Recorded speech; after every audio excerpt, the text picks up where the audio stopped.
Hey, Emma. Yes, Madelyn. What's the powerhouse of the cell? So what is it? Mitochondria.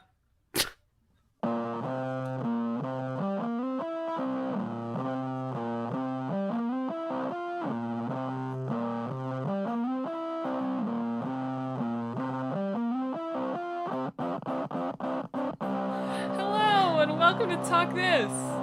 It's dangerous to podcast alone. I was so excited for you to have to say I don't know. I was gonna make that joke. Well, We were talking about, like, what's the plot summary of Parasite Eve? Gonna go, the mitochondria is the powerhouse of the cell. I appreciate that you admit that I just made a joke. Did we all catch that? Emma, quote, I was going to make that joke, thus acknowledging that what I say at the beginning of the podcast can indeed be considered a joke. This is a milestone. I guess it's I guess memes fall under jokes. Let's not even Or are they a separate entity? What is the ontology of meme?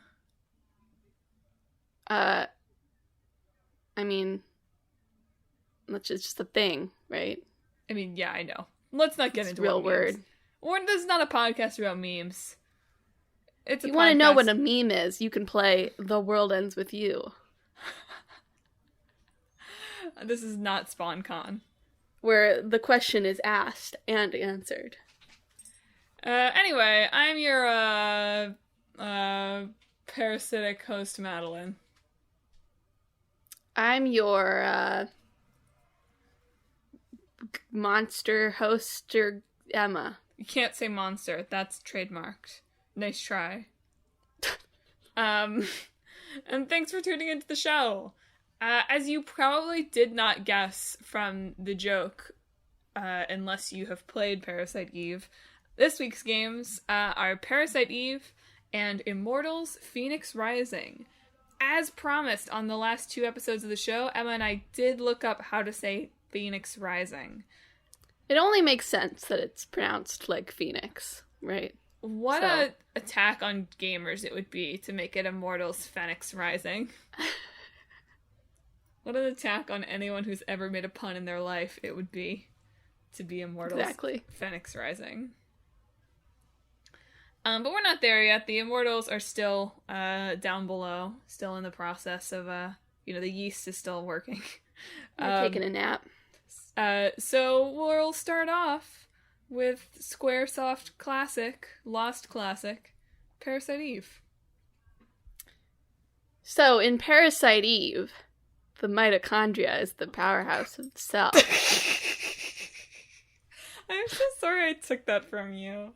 It's okay. The alternative would be like, here's the backup joke.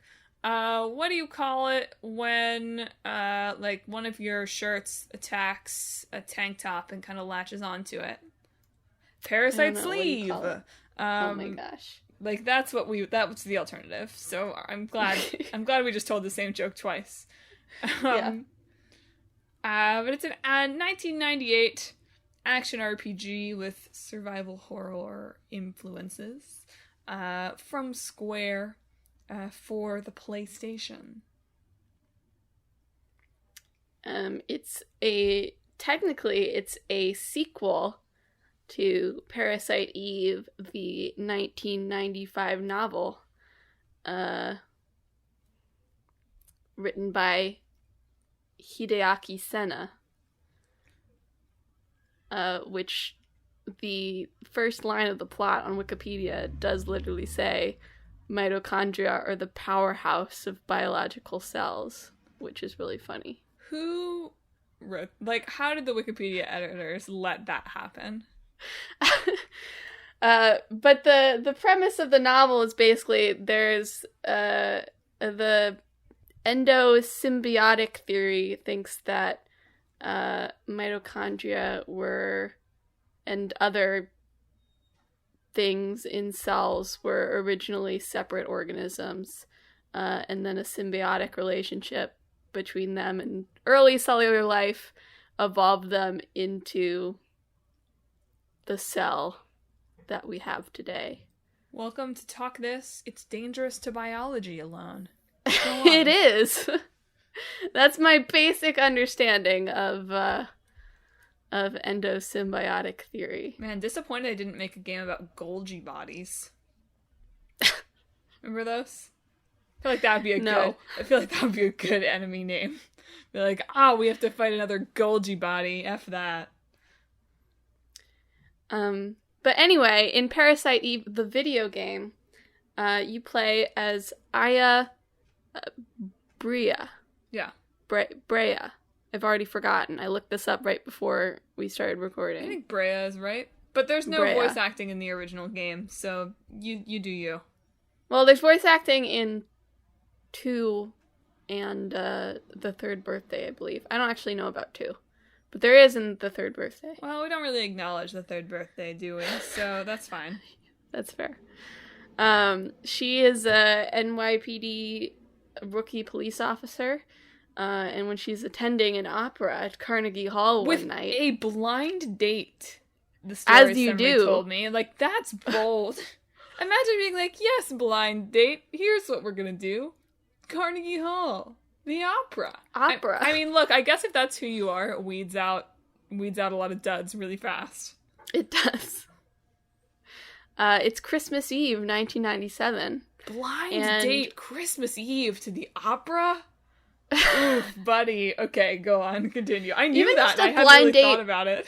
Even just a blind date on Christmas Eve is already, like, a lot, isn't it? Where do you I guess at that point, if you're doing a blind date on Christmas Eve, you kind of have to go all out, you know? You're right. You can't just, like, go get burgers on Christmas Eve. I guess you're right. It's quite a story. You're like swinging for the fences with the wedding story. You're like, our first date was to Carnegie Hall on Christmas Eve. Boom, home run.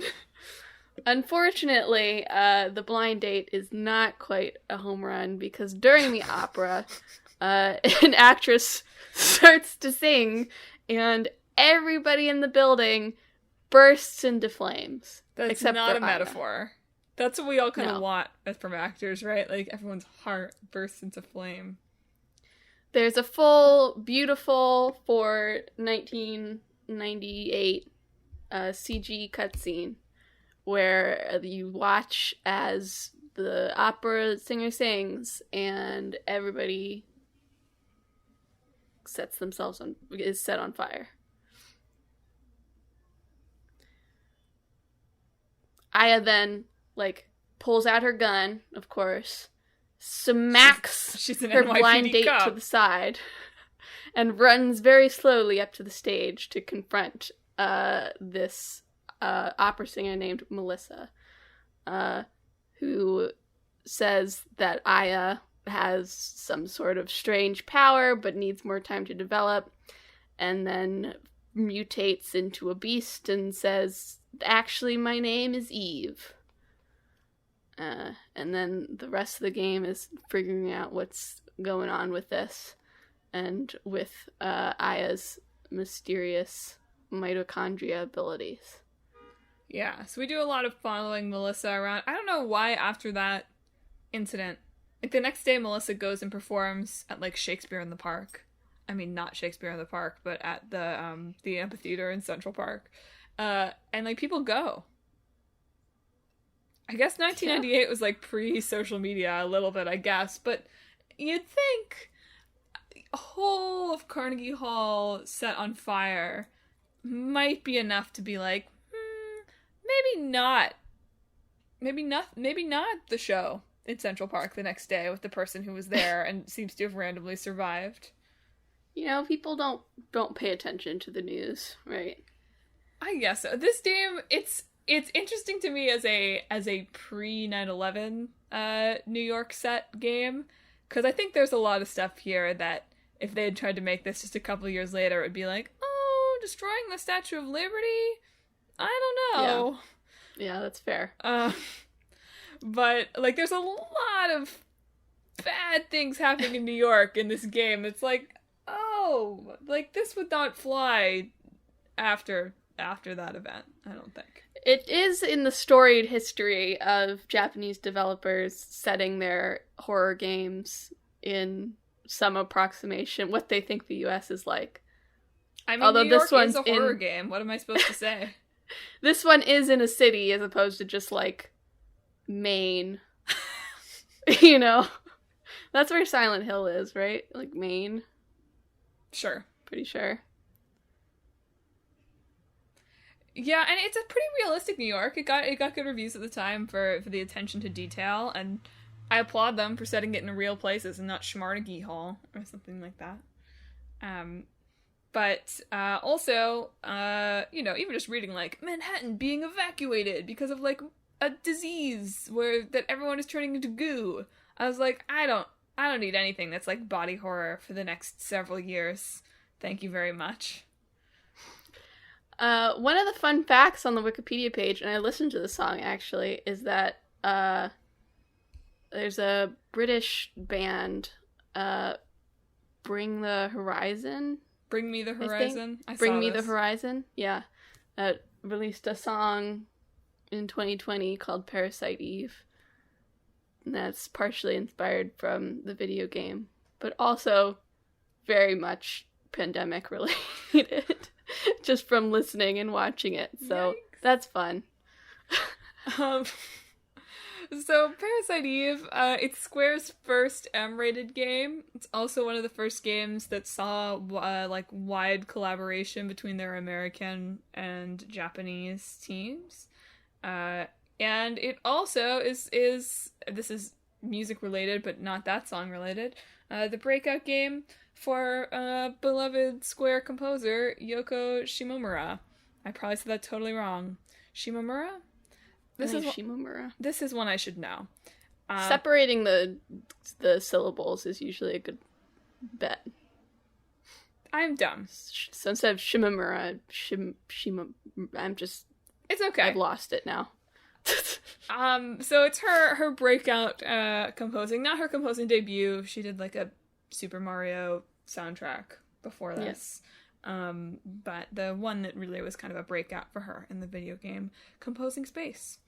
Also featuring Talk This crazy uncle Tetsuya Nomura on character design. Yes. Apparently because the first person doing the art was not up to snuff, and they were like, Tetsuya, you're gonna do this. I really like this anecdote.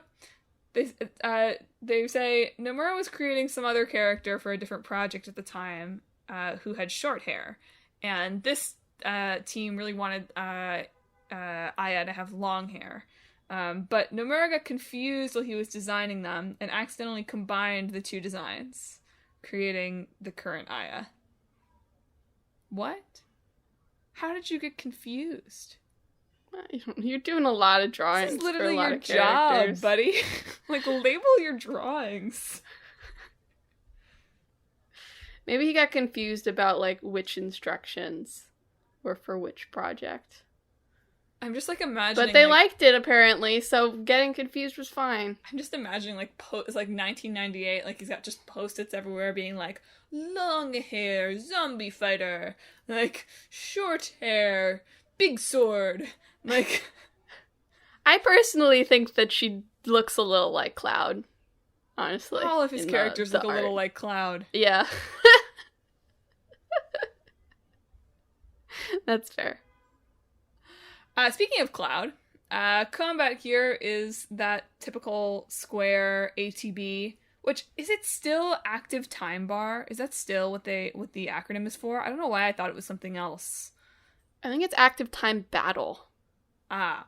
Or maybe that's the system itself. I don't know if there's a different one for the actual bar. I guess it would be active time bar. Anyway, it's active time bar as of 1998, whether they've revamped that now that it's back for Final Fantasy VII Remake. I can't remember. But basically, it's semi-real time, like, as opposed to it being the ATB system where it's like your characters sit there until it's their turn and it, like, refills at different rates. It's weirdly Final Fantasy VII Remake-y for a game that is, 22 years old, where you have that ATB system for your attacks, and your, like, super defense, but in the meantime, you can kind of run around and dodge enemies. I was like, that's kind of cool for a game that's for the PlayStation. Yeah, basically the main difference between this system and remakes is that the ATB is for abilities in remake, not just any attack that you're doing. Yeah. But yeah, I think it's pretty clear that they looked at this at least slightly for inspiration on that battle system, which, you know, the same people have kind of been at Square and Square Enix since then, so they're just looking at their own work, basically. Well, speaking of, Kitase, who's the producer of Remake, but also the producer of most recent, but mostly much maligned, Parasite Eve game, The Third Birthday, which came out in, is it 2010 or 2011? I have this written down somewhere, but I don't remember. But, you know, it came out about 10 years ago.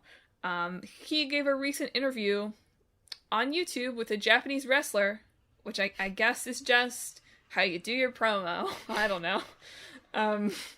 Where he did say it would be a waste to not do something with this IP, and especially with the Aya character. So watch for her to turn up. Does she turn up in Integrate, Emma? She does not. Dang.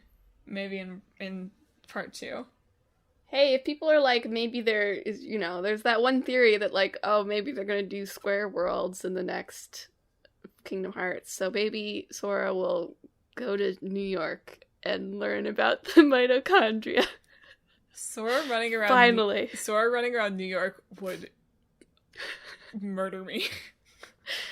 Finally, Sora gets some basic education. Yes, Sora's biology lesson. Excellent. Anyway, in Madelyn's lore corner, this game gets very wild by the end.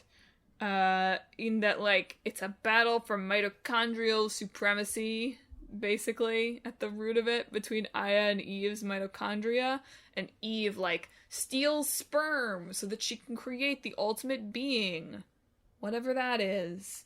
And, like, ultimately Eve dies on the Statue of Liberty, and, like, the being is born, but you destroy it. But then there's a bonus boss fight at the end where you climb the Chrysler Building, and your dead sister is there, and you fight something else. It's definitely that kind of 90s Square RPG. No, it's not, you know, it's not the RPG, JRPG, like, wild, mystical, magical thing, but it might as well be. It's just biology instead of crystals. Yeah, it got a lot of comparisons to Resident Evil, and when they brought one of the people who worked on Resident Evil onto Parasite Eve 2, that just... it became Resident Evil. It exacerbated it. I think the first one stands apart from Resident Evil in a few ways, but the second one apparently gets very Resident Evil-y. But in terms of, like, that kind of style of horror, of, like, you know, like, some sort of virus thing that infects you, and, like, you know, people doing sketchy body horror stuff behind the scenes, it's that kind of horror more than anything else. Definitely. I was impressed with the diversity of the main cast for a game made in 1998. I mean, female protagonist, which is, you know, not enough to be diverse now, but certainly for a PlayStation game. Like female protagonist, and, like, you know, this very much changes by the time of 3, but who's, you know, taken seriously and is serious and isn't overly sexualized beyond the pokey boobs of PlayStation era. But also, like, her partner is a black cop. I mean, okay, maybe a game about cops isn't as, like, progressive as I'm trying to portray this right now, right? But, like, and they also have a Japanese scientist who is, like, teaches them about mitochondria. So it apparently also gives you a bunch of useless good luck charms. I found a couple of, like, forum threads, like, does this guy's good luck charms do anything? And they were like, no. That's so funny. Realism. They don't. Also sprinkles in a little bit of that, you know, 90s Square, anxious about global warming vibe. A lovely screenshot of the scientist saying, "You could say that we are the parasites and the world is our host." which is just like, man, a lot of anxiety here in the late 90s at Square about the environment. But the series has pretty much gone totally dormant. Yeah. You know, the first one was really well received and pretty successful. Second one, as Emma said, turned into kind of pure survival horror. They dropped the ATB system, and it was just became real time.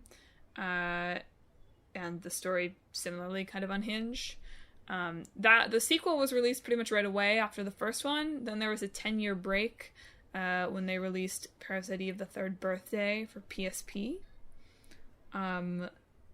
And that was sort of like a spin-off reboot where Aya has amnesia, and also that when she fights, her clothes get torn away until she's just wearing rags, and all of her costumes are sexy. So people were not thrilled at the evolution of the character here. Yeah. I would say, this definitely seems like the kind of thing that's like ripe for bringing back, right? It's also not really available anywhere. I didn't actually check because it's so slow to use the PS3 store, which is the point. I know it's the point, Sony. You want me to buy games on PS4 and PS5. I get it. I think theoretically 1 and 2 are available on PS3. I didn't look because... Well, frankly, because I think you said that they weren't, and I believed you until this morning. I feel like I looked, though. Maybe they aren't there anymore. At one point, they were available on the PSN for PS3. They may not be anymore. But I did Google, like, Parasite Eve Remastered, and something came up, and I was like, for PS4, great. But then I looked up at the URL, and it was gameideas.fandom.com. Yeah. And I was like, oh, okay. No, I'm pretty sure it's not available anymore, although it once was, just because, like, I don't know, I searched Parasite Eve PSN, and usually the first result is, you know, the game on the PlayStation Store. Although I guess that's not available on web anymore, so maybe that's the problem. Yeah. That's true.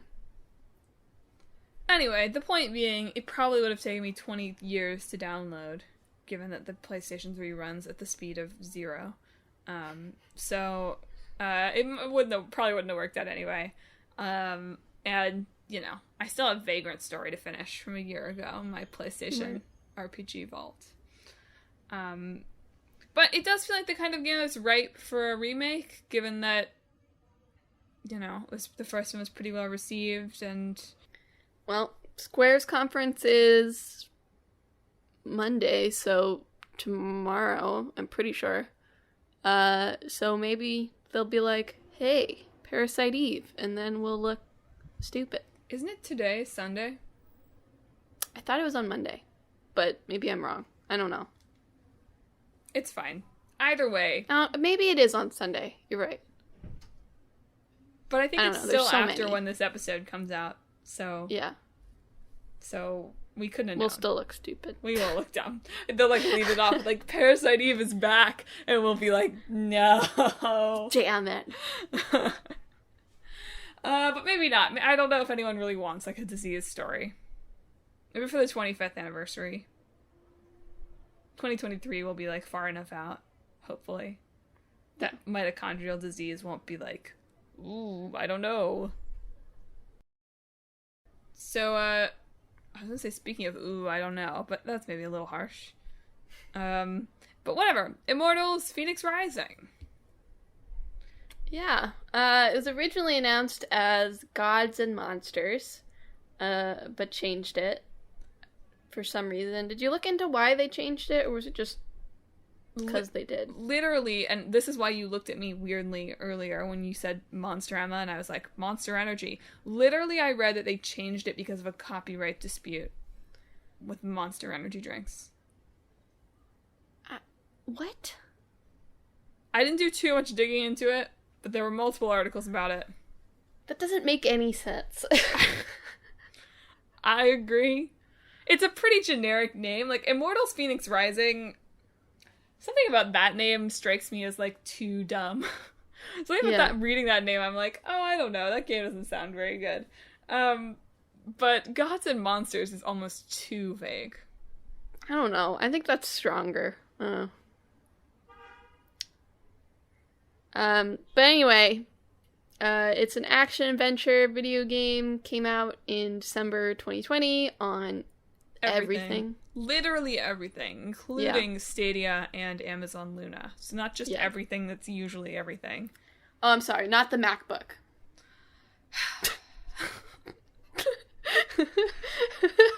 The discrimination goes on. They can play it on Stadia. They can do it on MacBook. Come on. That's fair. It kind of... maybe I just wasn't paying attention, but it really felt like Ubisoft just, like, gave up on marketing it and just sort of came out. I would give I remember the initial trailer when it was called Gods of Monsters, and then I remember it getting its name changed, and that was, like, it, as far as, like, marketing that I saw. I guess I would say that if a very successful, sort of tongue-in-cheek Greek mythology game came out about a month and a half before my sort of tongue-in-cheek Greek mythology game, I too might give up a little bit. That's fair. Big year for Greek mythology, 2020. Although I said that, and then I was like, is there any year that hasn't been a big year for Greek mythology in games? Probably not. Probably not. But yeah, I guess Ubisoft really liked making Assassin's Creed, the one that was in Greece. Odyssey. And was like, what if we made a fun-looking one of these? Well, apparently the genesis of this game, according to Scott Phillips, game director, is that when they were making Odyssey, so it's the same team that made Odyssey, it's Ubisoft Quebec, they found a software bug while they were making it that turned all of the humans on your crew into Cyclopses. And they were like, oh, let's make a myth game. And thus, Immortals Fenyx Rising was born. That's funny. I know. Like, imagine saying that, too. Like it's one thing for that to be the thing that kind of sparked the idea of the game. Imagine going on the record and being like, yep, we saw Cyclopses on our crew, and we were like, oh, we should make a game about that. Hey, that's how it happens sometimes, you know? You're working on your previous game, and something, you know, weird happens, and you're like, oh, okay. Dope.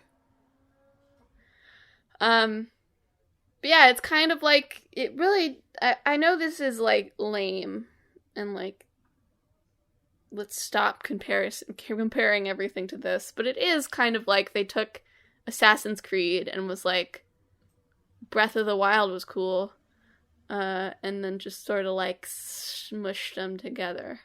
I mean, you could see the same thing about Parasite Eve, sort of, right? It's like, oh, they took Final That Fantasy. it drew influence from Breath of the Wild? No, I'm sorry. It's not what I meant.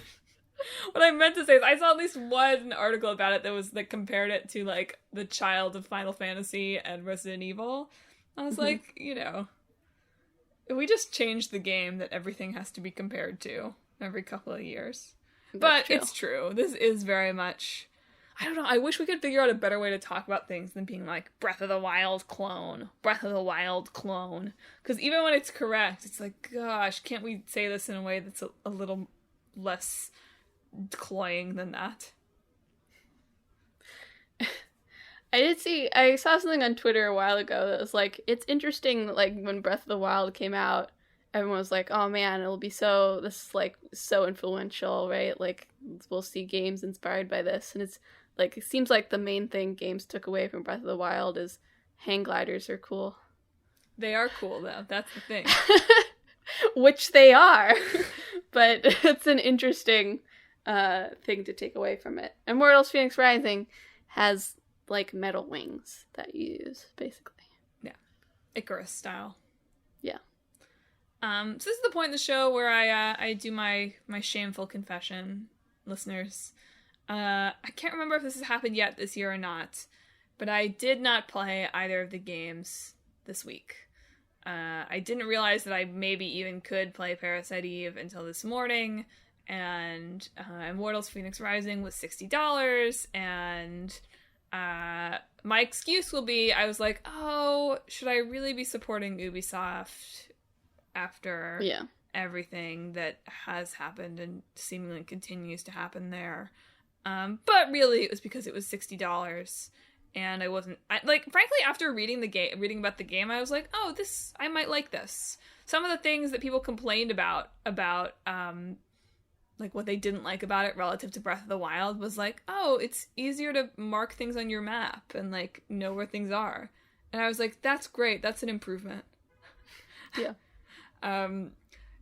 It is currently on sale as of yesterday at GameStop for $20, which, had it been on sale at that level a week ago, I might have bought it, but it did not happen in time for me for this episode.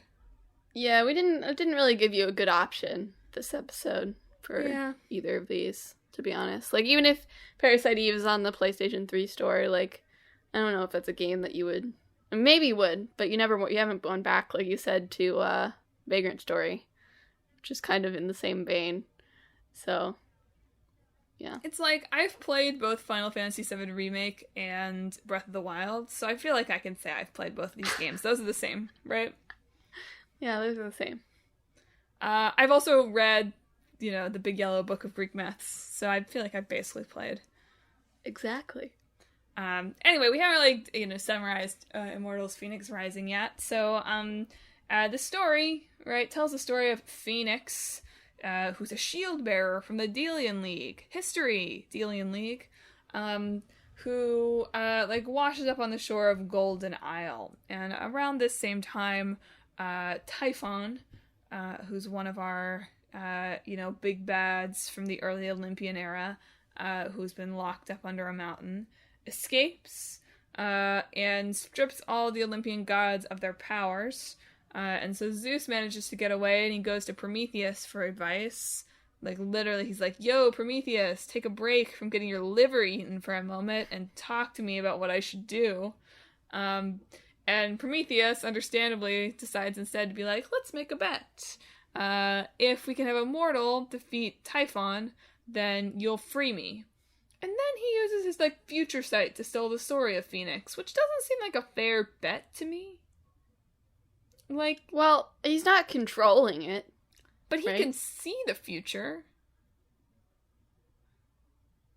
If I was like, I can see the future, Emma, I bet that... I don't think, I always imagine foresight isn't just you have innate knowledge of all things, right? I always think of it as you have to focus on something and look at it, But also Zeus is kind of stupid, so... Yeah, it's I still feel like there are concerns about that in terms of making a bet, but fair enough.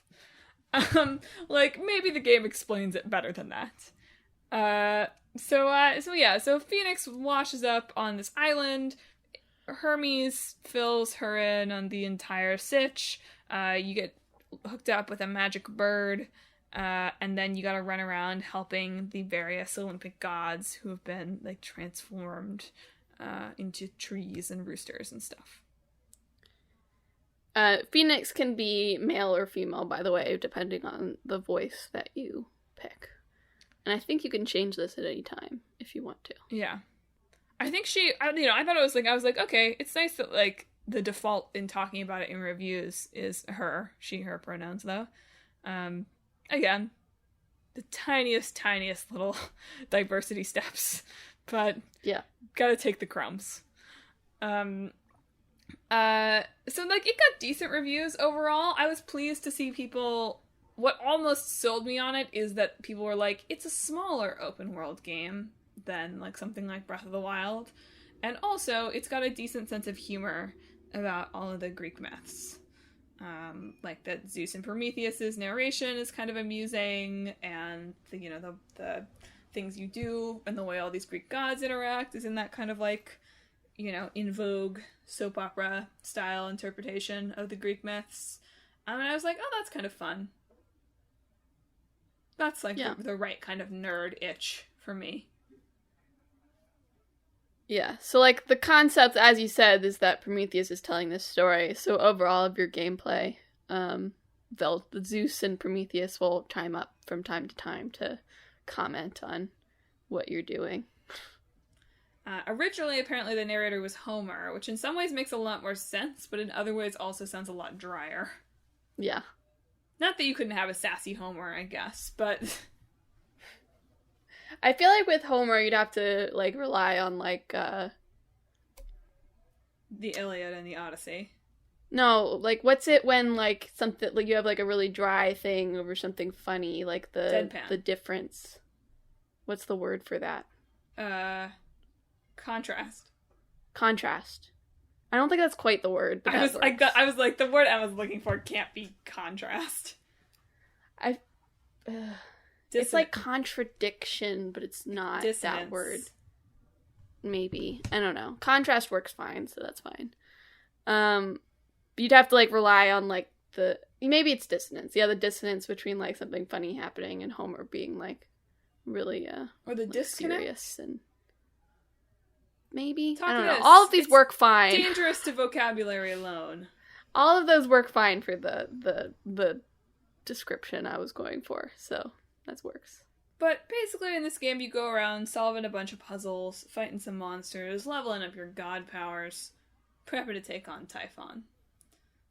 I don't really know why anyone would try to make a Breath of the Wild game, honestly. No one is ever going to tell you that you made it better than Breath of the Wild. I mean, it's perfect. It's totally normal to draw inspiration from other games that are good, right? Yeah. Like, it's like, all media does that, right? You're like, that's cool. I'm gonna put it in my work now. That is the history of art.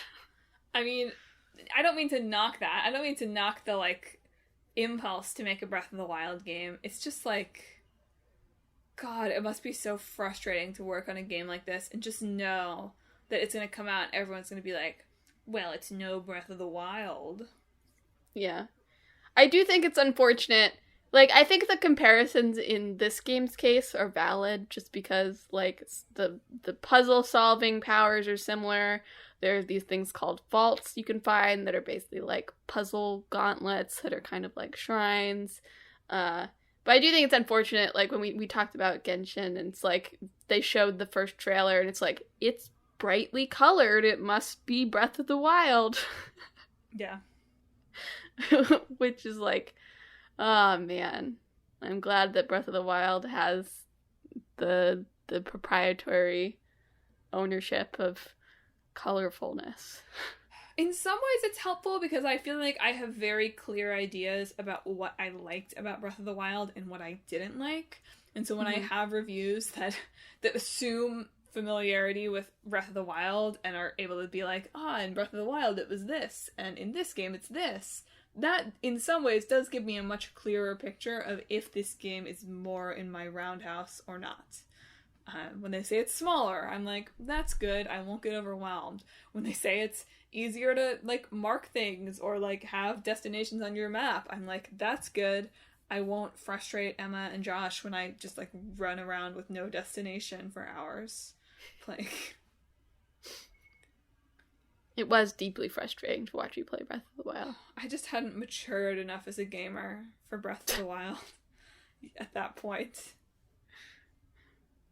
I was still in my re-emerging as someone who plays video games phase. I was still a Fenyx Rising.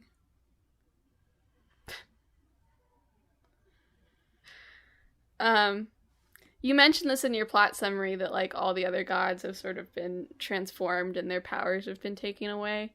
But I was looking at the Wikipedia one that's like, oh, Aphrodite is a tree without her passion. Ares is a rooster without pride.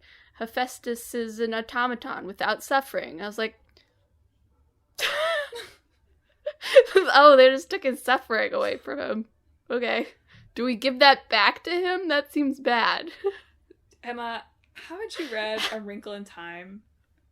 No, actually. Oh, wow, really? How have you not read A Wrinkle in Time? We have to have suffering. Otherwise, the happiness doesn't mean anything. Sure, yeah, okay. Yes, that is the moral of many books and movies and video games. I understand that. But it is a little bit like, oh, like Aphrodite, goddess of love, she doesn't have her love. I get that. But Hephaestus is not the god of suffering. Basically is. I mean, I guess he basically is. But theoretically, he's how the god fun do of, you think it was to be a blacksmithing. blacksmith in ancient Greece? I don't know. Probably fine. Decent living, lots of work. I guess so. Ah, poor Hephaestus. No one has ever quite figured you out. I'm the big book of Greek myths in my childhood has made me 95% confident in that pronunciation, unlike everything else.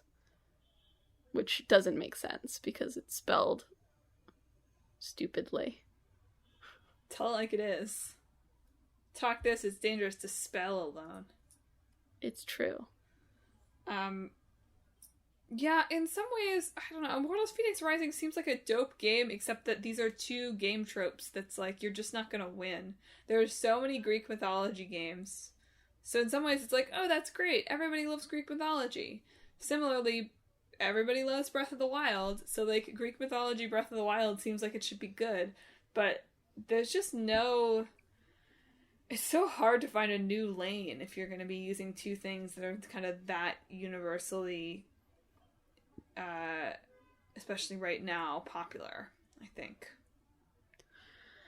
I mean, I like the idea of the narrators over top of it, although it's certainly not the first game to do that either. Yeah. Looking at Supergiant again. But I think that's a fun idea that they went with. Definitely. There's a lot of fun stuff here. I guess I'm saying this is the kind of game that it would be hard to imagine ever coming out as a masterpiece. Yeah. It's a game that seems solidly a... Why was I talking about home run again? Oh, right, with the opera. If going to the opera on Christmas Eve is a home run, swing for the fences kind of idea. This one is a solid base hit. Yeah. Talk this, it's dangerous to sports alone. And you know what? That's not a bad thing, I want to say. Yeah. I feel like in a lot of art, there's always oh, if it's not a masterpiece, what's the point? And it's well, because it's fun. It's a good time. And I think there's value in that in its own way. So are we ready to mash? We're ready to mash. Let's make Parasite Eve into Breath of the Wild. Aya gets a hang glider. Done. No one wants Breath of the Wild Parasite Eve. Can you imagine? I'm sure someone does. No. Someone out there does. Open world, horror? Well, yeah, someone wants that. Okay, fair enough, but I just feel that would be so hard to do. We don't have to make it. That's the beauty of our mashup corner, right? I want to set the mashup up for success, and I feel like making an open world horror game is just not, even the little bit that things have dabbled in that, it doesn't work. I don't want to run around spreading mitochondrial. I don't want the open world to be you're spreading a plague. That's not what I want.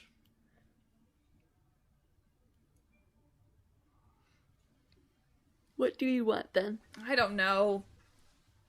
Dark Greek mythology. Okay. I don't know. Okay.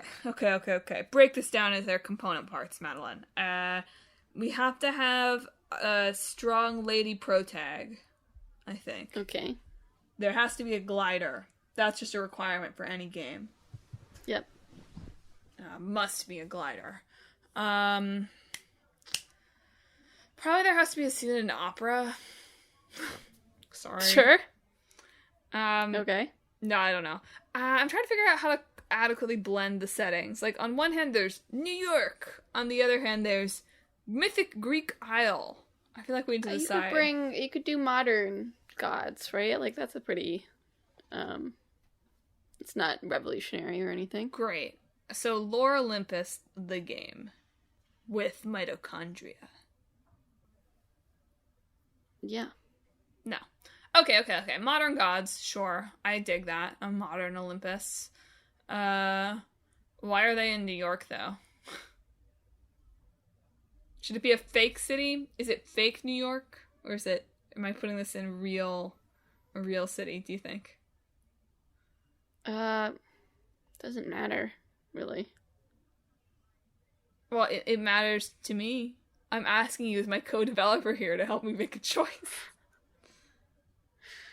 It's real New York. Why not? Great. Greek gods in real New York. Doesn't make any sense. Let's do it. What do you mean that doesn't make any sense? Have you not even heard of American gods? That's just like the premise. Fair enough. Okay, so the Greek gods are in New York. Let's make them in exile. And one of them is trying to take over the city. There's a vying for supremacy.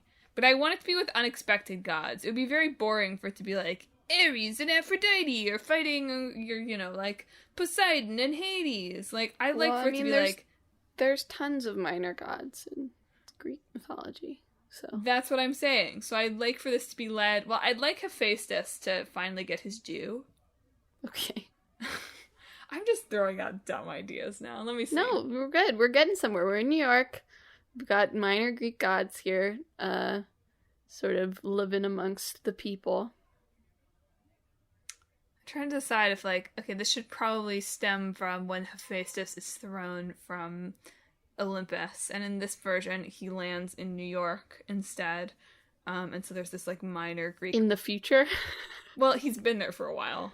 Okay. Why do you think New York is, such an industrial city? There you go, yeah. It's all because of Hephaestus. Hephaestus. And so we see...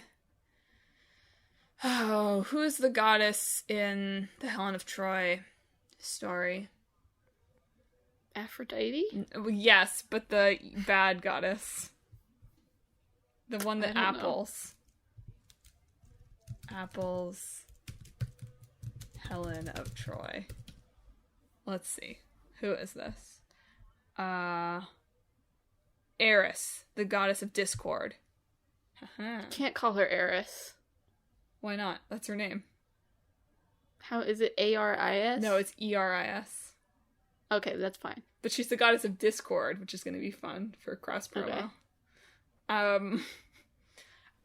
Is spreading seeds of discontent in New York that manifest as an illness. Okay. I don't like this game I'm making. Maybe, well, it doesn't have to be an illness. Maybe it's it makes your emotions overwhelming and sort of turns you into a rage zombie. Cool. Rage zombies. I like that. Okay. And so we have this, I need a minor Greek hero, probably. Are there any women Greek heroes? There aren't any. The running one. Oh! Atlanta. That's a good one. I like Atlanta, who also has a golden apple story, so that ties in. I know that from Mythomania. Where's Mythomania the game, frankly? I would play Mythomania the game. Anyway, yes, you play as Atlanta. I love that because, she has an apple story. Oh, that's so good. Also, she'll be great for open world New York because she can run the whole city. Yeah. And so you have to run around the various boroughs and neighborhoods of New York, which are... This is going to be so niche, though. I'm each of the minor gods has, a New York neighborhood. So it's who's in Park Slope? Who's in Murray Hill? Who's in Upper West Side? That's... Yeah, you got, the areas of power. We could do something where it's, if we look at, major boroughs, and we could, compress New York a little bit. Right, we have to. Pick and choose the ones that we want. But... If we were okay, what's the personality of this borough? And then we could look at the minor Greek gods and be okay, so they're in charge here, and that's why it's like this, right? Going off it's industrial because Hephaestus is running the place, right? This game is gonna be so niche. This game is only for me. People love New York. People love New York in video games, You're right? You're right. They do. We'll put Spider-Man in it in a cameo. He's just in the background. Yo. Doing Spider-Man things. It's like Dante in the SMT, right? Yeah. We'll make an agreement. Be like, all right, can we use Spider-Man? Can we fight Spider-Man? Spider-Man is a minor... Spider-Man and Arachne are like... Are superheroes the modern myth? Get out of here.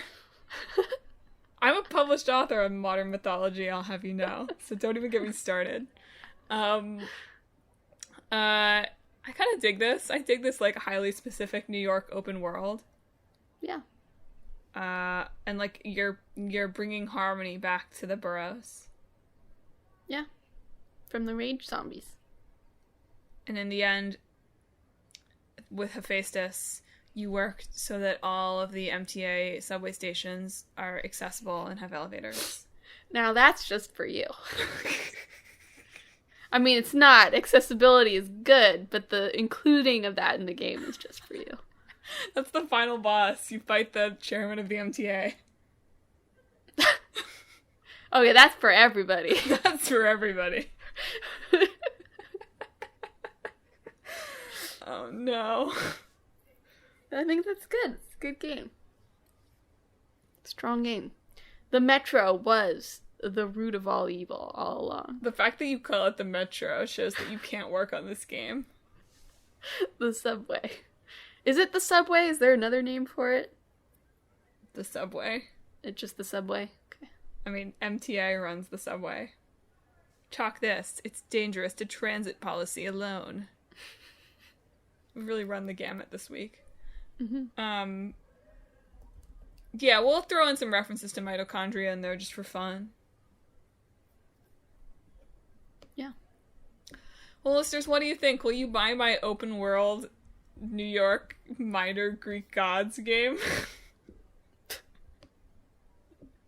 Please? I think it sounds cool. I know, but you and I are the only people... That's not true. You and I and, like, the Brooklyn Latin school, high school here are the only people who think that this would be cool. I'm just kidding. Greek myth is in. So would you buy this game? Do you think that mitochondria is the powerhouse of the cell? Do you think that Immortals are Fenyx Rising? If so, hit us up on social media. We are on Facebook, Twitter, Instagram, and YouTube at Talk This Podcast. You can also visit our website, www.talkthispodcast.com, where you can read all about the show, check out the games that are in the hat that Emma's about to pull from, and check out our blog featuring long-running series, Clickbait Boyfriend, and Split Screen. Finally, if you never want to miss an episode of the show on Sundays at noon, you should subscribe. We are on Apple Podcasts, Google Podcasts, Stitcher, TuneIn, Spotify, Pandora Podcasts online and on the app, Overcast, Pocket Cast. Anywhere you can find podcasts, you can find Talk This. Yeah. So next week it's a side quest, and it's our last 6 weeks in gaming already. I can't believe that it's already June. Yep. So stay tuned for that. But Emma, in 2 weeks, what are we going to be talking about? Our old game is going to be Siberia. Chile. It's with a Y. Chile. And our new game is going to be It Takes Two. Oh, that is an inconvenient time for that game. Maybe we can play it. Well, you could do it this coming week. You're right. I'm going to have to get started. You know? Yeah. Wait, is that the divorce game? Yeah. Okay. Enjoy. We'll read some reviews. I don't really want to bring my PS5 home, so I don't know is it if only we on could play it. PlayStation? Okay, so we'll get I don't rolling. think it's on Switch, at least. So. Divorce game, here we come. we still have Haven to play here. We'll just trade off playing Haven and It Takes Two. Some cognitive dissonance there. Yeah. So listeners, look forward to that in 2 weeks. But we'll see you again next time for our side quest. I can do the sign off if you want. Sure. Go ahead. This week, I hope your mitochondria is the powerhouse of the cell.